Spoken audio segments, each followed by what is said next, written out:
তাহলে আজকে আমরা শিখব কম্পারেটিভ থেকে পজিটিভ কীভাবে করতে হয়। প্রথমে যেটা ফর্মুলা সেটা দেখে নাও, object plus helping verb plus not as অথবা সোর যে কোনো একটা plus positive degree plus as plus subject.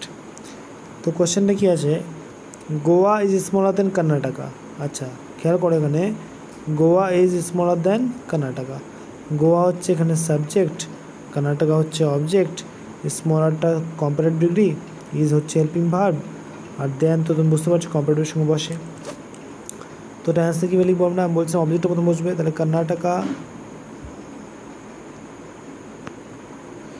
is not as small as Goa. হয়ে গেল, খুবই ইজি, এটা কম্পারেটিভ থেকে পজিটিভ করার নিয়ম।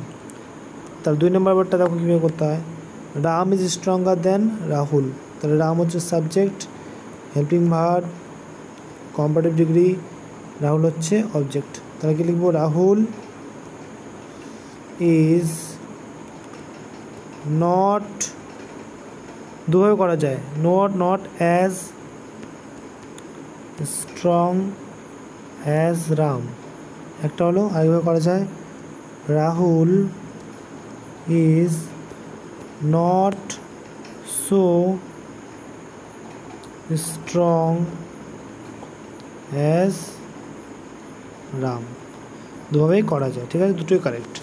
তোমরা যদি বুঝে থাকো তাহলে পরগুলো নিজেরা ট্রাই করবা। যেমন এটা, Krishna is taller than Amit, Balram is younger than Anu, Ram is better than Shyam, and Dhoni is more intelligent than Sonu. এই চারটা তোমরা ট্রাই করার পর নিজেরা আনসার চেক করবে, আনসার আমি দিয়ে রেখেছি, দেখে নাও, দেখে নিও, আনসার চেক করে নিও, তারপর তোমাদের কাজ হবে, পরে ভিডিওটা আমি নিয়ে আসবো যখন তখন তোমরা বুঝে নেবে। হোমওয়ার্কটা করে নেওয়ার পর তোমাদের কাজ হবে পরের ভিডিওটা দেখা, ঠিক আছে? ততক্ষণ tata, bye, thank you for giving your valuable time.